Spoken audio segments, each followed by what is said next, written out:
Sir. आज 10-11 की रात में ये बसरेहर का एक लोकनाथपुर गांव है, थाना बसरेहर पड़ता है जनपद इटावा में। पति पत्नी के बीच में जैसा बताया जाता है, अभी तक की जो जानकारी मिली है, पति पत्नी के बीच में झगड़ा चल रहा था और ऐसा प्रतीत होता है कि अपनी पत्नी को, जो कि 22 साल पहले 20 से 22 साल पहले विवाह हुआ था, 3 बच्चे हैं इनके, 20 साल की लगभग बच्ची है उनकी पहली वाली, और 2 और लड़के हैं, एक 14 साल का, एक 17 साल का।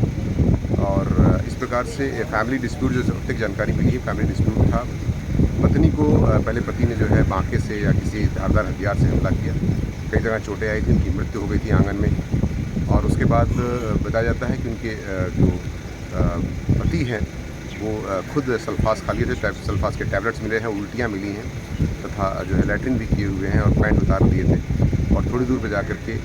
उनकी भी डेड बॉडी पड़ी हुई थी। और इस प्रकार से 2 लोगों की मृत्यु हुई है। ऐसा प्रतीत हो रहा है कि पहले उन्होंने अपनी पत्नी की हत्या की, और जो जानकारी मिली है कि उसमें ये लोग जो है